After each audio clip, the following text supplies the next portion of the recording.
Meu nome é Guilherme de Freitas e minha hipótese é reflexões acerca do uso do nome social por estudantes travestis e transexuais na escola.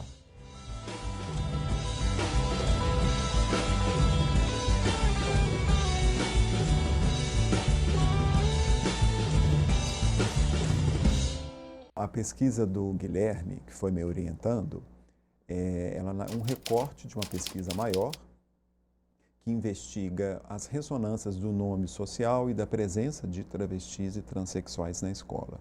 Foi uma pesquisa de doutorado na pós-graduação em psicologia e durante a pesquisa, uma das etapas da pesquisa em termos metodológicos foi a pesquisa de análise documental.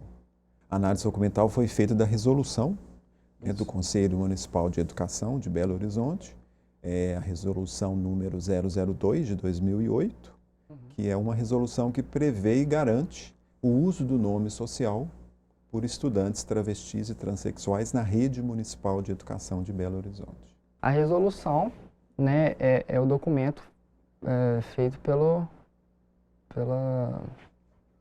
Conselho Municipal de Educação. Isso. E a gente está falando de nome social. O que é nome social? Então, o nome social seria o nome pelo qual estudantes travestis e transexuais preferem ser chamados, né, uma vez que o seu nome de registro, o nome civil, não reflete a identidade de gênero. Eu nunca gostei do meu nome de batismo. Tentava me acostumar, mas perguntava por que eu não posso chamar Fernando, Felipe, Flávio. Mas aí, quando eu decidi fazer a minha transição, antes disso, o pessoal já me chamava de Natan ou Natanael. Então, eu busquei procurar um nome parecido com o meu de batismo.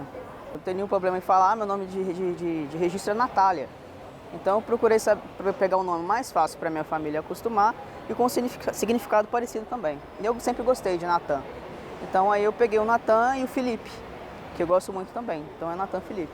Eu gostava muito do desenho Cavalo de Fogo, que passava no SBT antigamente. Tinha a Princesa Sara. E eu gosto de animal também, eu acho que combinou tudo. Aí eu fui e adotei esse nome. Eu nunca tive problemas em relação ao meu nome enquanto eu não tinha que mostrar ele. Porque, como se diz, eu sempre passei despercebida. Não que eu vivesse um personagem. Eu sempre fui assim, 24 horas por dia. Mas quando eu tinha, às vezes, que sacar algum dinheiro na lotérica, eles achavam que o documento não era meu, que era de outra pessoa. Ou até mesmo nas entrevistas de emprego. Eu falava Sara quando eu tinha que mostrar o documento. Aí eu não era admitida por esse motivo. Já aconteceu várias vezes. Então, o nome ajudaria nesse processo mesmo, de não ter que se expor. A gente também pode conceituar a identidade de gênero. Sim, que é importante, é um conceito-chave do documento. É um conceito-chave.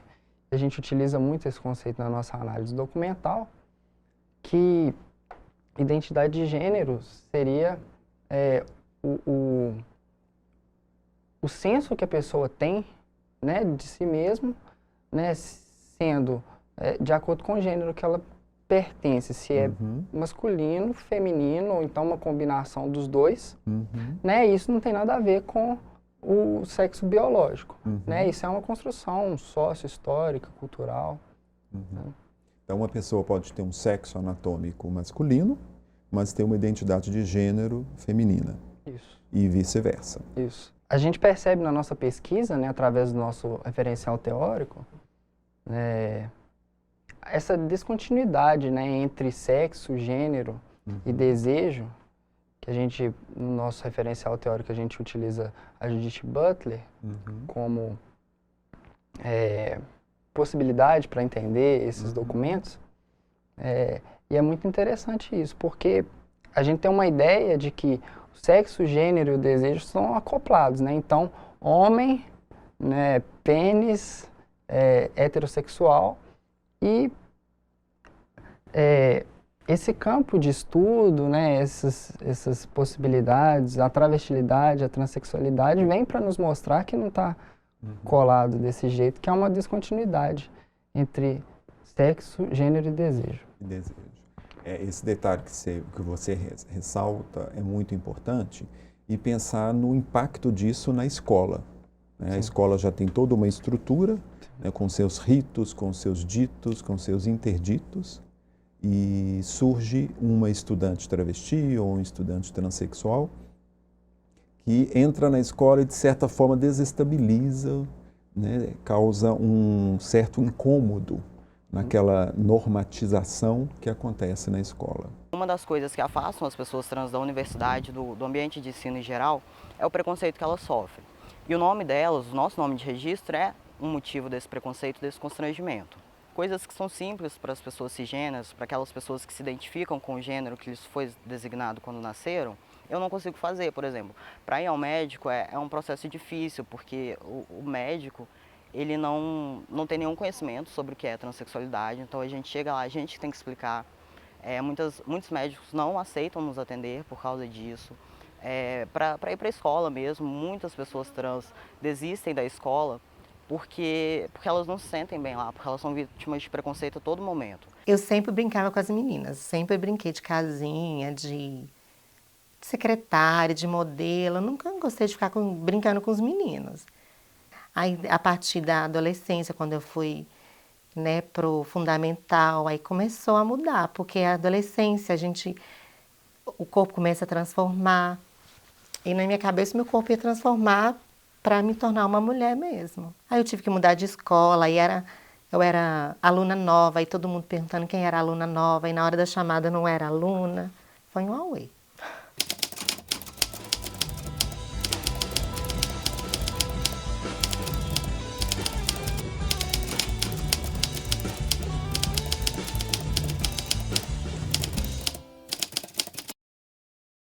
Eu acho que mais talvez na pesquisa de campo seria interessante você falar, que para fazer análise documental, nós participamos de vários encontros, de vários seminários, congressos, onde tinham pessoas trans se posicionando. Aí eu queria que você falasse desse trabalho, desse diário de campo de participação. Então, para a realização dessa pesquisa, né, a gente precisou de participar de alguns eventos, também organizados pelo poder público, pela academia e pelo movimento social, né, onde nesses eventos eu pude ter contato com algumas estudantes transexuais, né, e alguns estudantes trans também, né, um trans homem. Qual que é a diferença de uma mulher trans para um homem trans? Uma mulher trans, então, é uma pessoa, né, que nasceu menino, no caso, com pênis, mas se identifica com gênero feminino. E um homem trans é o oposto, né? Uma pessoa que nasceu com vagina, mas se identifica com o gênero masculino. A partir da pré-escola, uns 6 anos de idade, eu já me sentia diferente. Eu já ia para a escola, ficava com as amiguinhas, queria vestir igual elas, desde sempre. Eu me assumi primeiramente como lésbica, né? Mas eu vi que aquilo não era o que eu esperava. Me olhava no espelho e não me reconhecia como mulher. Nos eventos que eu participei, então, eu precisei eu conversei com essas pessoas, né? E interessante que nenhuma delas utilizou o nome social na escola, até porque na época não tinha esse dispositivo. Muitas pessoas não concluíam os cursos, né, porque elas realmente, assim, elas não são reconhecidas. Essas pessoas não são reconhecidas e causam um certo constrangimento para elas, né, serem chamadas pelo nome civil, sendo que, aparentemente, elas são totalmente diferentes daquilo que o nome civil mostra para a sociedade. E se ela não tem o nome social respeitado, ela vai ter dificuldades, né, de se colocar naquele lugar, de se posicionar como pessoa e ser reconhecida. Eu acho que qualquer pessoa que tem a sua, vamos usar a palavra identidade, ou tem a sua subjetividade mal recebida no local, vai causar baixa estima, vai causar uma sensação de não pertinência, de estar sendo discriminado. Tem 15 anos, eu propus a primeira ação aqui em Belo Horizonte, talvez em Minas Gerais, a favor de casais homossexuais. De lá para cá, eu vim observando a evolução do direito, a modernização da mentalidade dos juízes, mas isso muito lentamente, né? Então, o que está acontecendo? As coisas estão evoluindo.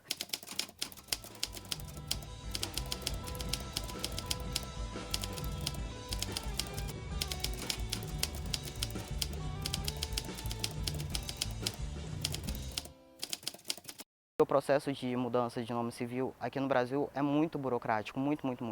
É demorado, é caro, você precisa de laudo de psicólogo, de psiquiatra e de endocrinologista.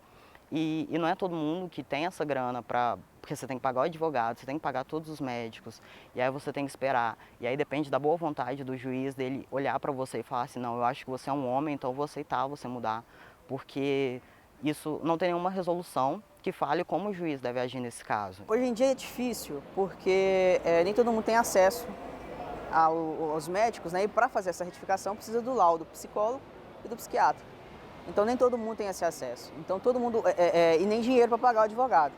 Então todo mundo recorre à defensoria pública, que está extremamente lotada. A maioria dos documentos não tem o sexo, somente é na certidão de nascimento mesmo. E aí facilita já. Eu sei que meu nome é Sara, e se outra pessoa que eu conheci daqui para frente, como eu fazia anteriormente, eu apresento esse nome, porque esse é o meu nome. Então as pessoas do passado sabem o nome antigo, mas aquele nunca foi meu nome, foi o nome que me deram.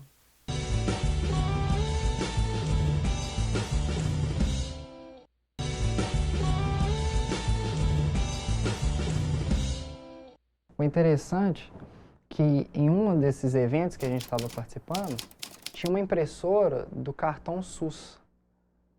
Não sei se você lembra. Sim, no social. Então, esse cartão SUS, ele dava direito à pessoa utilizar o nome social e o cartão vinha impresso com o nome social e o número do cartão. Só que isso aí também traz complicadores, né? Porque a pessoa ela tem que apresentar o cartão SUS com a identidade, por exemplo, documento com foto e o nome civil, né, que também traz um constrangimento para a pessoa que vai acessar a saúde. Às vezes o médico vai e chama, a pessoa está lá esperando. Aí vem um médico e chama o nome de homem, assim, né, ela levanta, o pessoal fica né, assustado, causa um constrangimento. Se eu estou precisando do atendimento, pode chamar o nome que for. Eu só fazia assim. Como geralmente no SUS, eles chamam vários nomes. Eu esperava chamar vários nomes, depois eu ia sozinha lá e falava, chamou o meu nome. Eu entrava. Eu não levantava na hora que falava o nome, eu esperava chamar um tanto, depois eu ia. Nem tudo é transfobia, ou no caso dos homossexuais, é homofobia. Muito é ignorância e o machismo da população. É a falta de informação que faz as pessoas ter a resistência. Se tiver mais informação e consciência, eu acho que isso pode mudar. Em relação ao nome social, a gente pode pensar em desdobramentos. Ele é um dispositivo que apresenta efeitos. Um desses efeitos, talvez um dos mais graves, é o uso do banheiro. Você investigou isso também na pesquisa? O uso do banheiro é um desdobramento muito importante, né, dessa questão do nome social. Porque, já entrando assim, nos resultados da pesquisa, esses documentos que a gente analisou, eles não falam nada acerca do uso do banheiro, né, aqui em Belo Horizonte. A gente tem até normativas de outros estados que tentam falar alguma coisa sobre isso, mas a nossa específica não fala. Então, a escola, às vezes, ela fica tentando arrumar uma saída para que essa pessoa trans utilize o banheiro. Porque se ela utiliza o banheiro masculino, ela não é bem aceita. Se ela utiliza o banheiro feminino, ela não é aceita. Então, surgem vários desdobramentos. Por exemplo, vai utilizar o banheiro de deficiente? Né? Complicado, porque reforça né, preconceitos que a gente vivencia na escola. Vai utilizar o banheiro dos professores? um banheiro, né? É muito complicado essa questão do banheiro nas escolas. Você disse das normativas de outros estados, outros municípios. Eu acho importante você tentar fazer um panorama geral assim de quais são as diferenças que você percebeu entre os documentos, considerando o documento daqui, de Belo Horizonte, e de outros municípios que você pesquisou, em relação a menores de idade podendo requisitar o nome social. É possível ou tem que ter um acordo com os pais têm que autorizarem?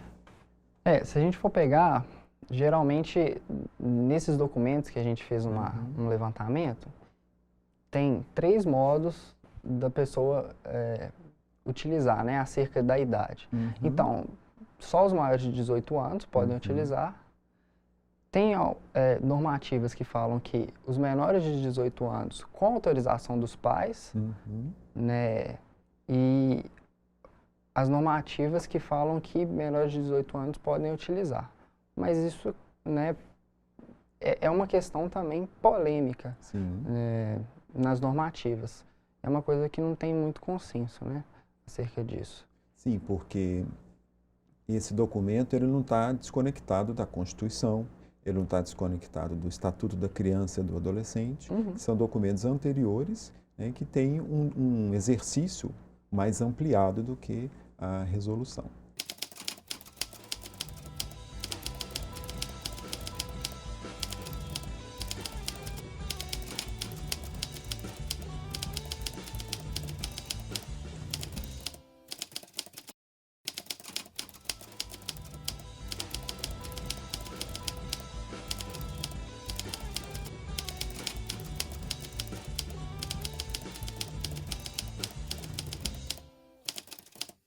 A resolução do governo ela não tem força de lei, mas nós, né, e estou dizendo, né, principalmente o nosso reitor, que tem a competência, inclusive, para assinar a portaria interna da PUC, nós todos ficamos, principalmente ele, sensibilizados com a situação dessas pessoas que não queriam, que preferiam ser chamadas do nome social. É uma forma também da universidade dizer claramente, com todas as letras, que nós temos o respeito, que nós temos que respeitar as liberdades individuais de cada um. Quando eu entrei na PUC, não tinha essa medida, então eu tinha que, no início de cada semestre, conversar com os professores, explicar a minha situação e conversar com eles para ver se eu poderia usar o nome pelo qual eu me sinto confortável, pelo qual eu me identifico. E falando no contexto geral, a gente precisa dialogar. A gente tem que abrir o debate, a gente tem que ouvir a opinião do outro e a gente tem que ter voz também, porque é uma coisa que a gente não tem, a gente não pode falar em nenhum espaço. Então é preciso que, tanto por parte dos alunos como da própria PUC, que você crie esses espaços e que você deixe a gente falar, expor o que a gente sente, para que você entenda o que a gente está vivendo e para que a gente consiga dialogar e trocar alguma coisa e conseguir uma mudança efetiva.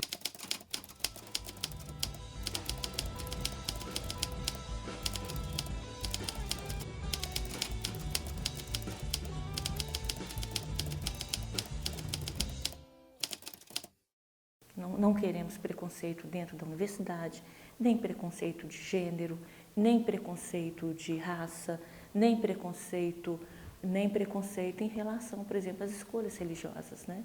Outro eixo de análise também do nosso trabalho é um eixo normativo, educativo, que a gente percebe algumas lacunas nesse documento acerca da normatização, da padronização do uso do nome social na escola.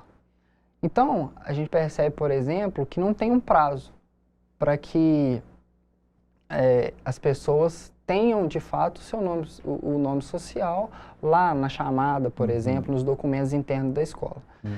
Isso é um problema porque fica muito a cargo da escola, né? Por exemplo, uma aluna transexual ou travesti chega na escola, requisita o uso do nome social e não sabe quanto tempo que esse nome social vai estar lá, né? Às vezes a escola tem atitude mais preconceituosa, talvez, e queira dificultar isso.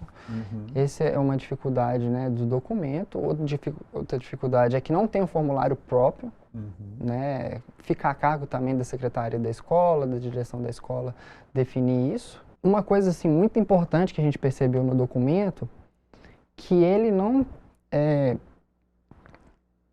incentiva e não trabalha essa questão da importância de, para além do nome social constar na chamada e nos documentos internos da escola, o nome social ser utilizado no tratamento com as pessoas, porque isso é muito importante. Não adianta nada a travesti, né, ou a transexual requisitar o nome, esse nome está na chamada, mas não tem nenhuma orientação acerca do tratamento, né, dessa pessoa por esse nome social.